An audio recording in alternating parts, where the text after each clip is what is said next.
Hi, my name's Brandy Emerson. I did my Prezi over the Internet Safety and Awareness. According to the NetSmarts Workshop website that I visited, it states that 93% of our teenagers are using the internet right now. Web 2.0. Web 2.0 has changed the way that our children do everyday activities.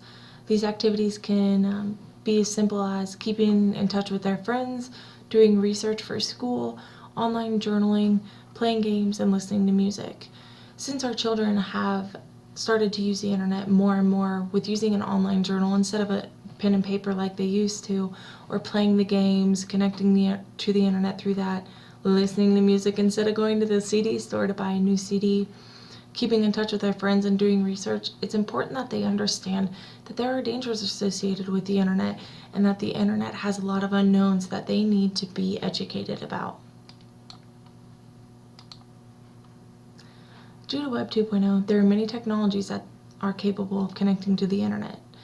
This basically means that there's just more ground for us to cover as adults and teachers in order to ensure that they are safe during their internet use. This was a graphic that I found and I thought it was extremely suiting for the situation. It just basically says caution that using a computer and connecting to the internet is a danger area and that everyone who uses it and utilizes it should proceed with care and knowledge, which is so true. Our children need to be knowledgeable and educated before they are connecting to the internet and getting into those potential hazards. The ways that our children are connecting to the internet are computers, gaming consoles, cell phones, and iPads and iPods. It's hard for us to remember that there are so many different technologies that they are able to connect to the internet to and get into those potential hazards. Most of the time we think about computers and cell phones, but we don't understand that their gaming consoles and iPads and iPods are able to do the exact same thing, just in a smaller and compact version. Children and teens need to understand that there are risks associated with logging onto the internet and using and utilizing its feature with any technology device. It's important that they remember, no matter if they are logging onto the internet through their gaming console, that there still are risks associated with that. Some of the dangers that I talked about being on the internet are hackers, viruses, sexual predators, as well as cyberbullying. Did you know that 1 in 7 children who regularly use the internet is sexually solicited? 1 in 11 is harassed or threatened. 31% receive an aggressive sexual solicitation or are asked to meet. 56% of our children that are using the internet do not tell anybody about these solicitations. 79% of these solicitations occur within our child's home, and that's according to safekids.ne.gov. I think it's especially important to realize that 1 in 7 children is sexually solicited, and 79% of those is occurring within the homes. So it's important for us as teachers not only to educate ourselves to understand what's going on the internet, but also the parents, because it is not only our responsibility but theirs. When they're outside of our care, they need to realize that there are still risks when they're using the internet.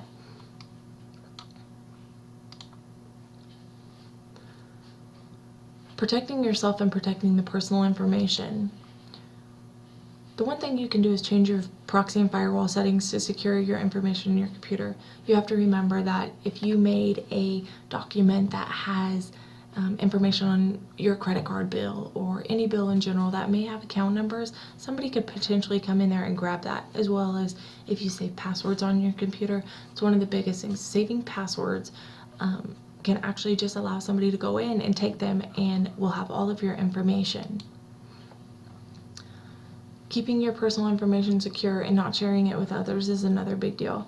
One of the biggest ways of understanding how if something you're putting in the internet is secure is remembering on the bottom right there should be a padlock. This padlock just indicates that it's a secure website and that there shouldn't be any way that somebody can get in and get your information. Some of the personal information that we shouldn't be sharing, or our children and students shouldn't be sharing, is their debit and credit card numbers, their bank accounts, any other personal information that somebody could get in their hands and potentially use it in a hazardous way. This was a cute little cartoon that I found, and it just says, "I've got a stranger online that's asking for my mobile number." No way, always keep your personal information secret, and it's so true.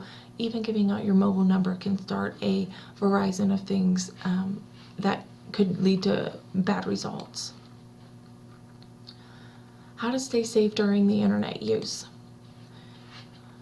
One of the biggest things that we need to advise our children and our students of is never accepting friend requests from somebody that they don't know or are unfamiliar with. It's so common for children to accept these requests because they want to be popular and get to know others.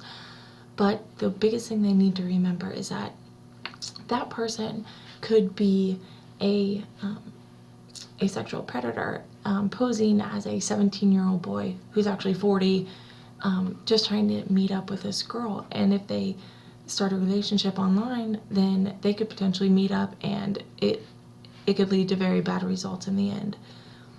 Making sure that our children and students never agree to give out their personal information, such as their location, their date of birth, their address, anything that should be kept secure, because there are predators lurking. One of the biggest things about location is that now with Facebook allows you to actually put in your location, who you're with, where you're at, what time of day, and for somebody who is looking for you, or even a stalker, a sexual predator, logging onto Facebook and seeing that information can actually just lead them directly to you.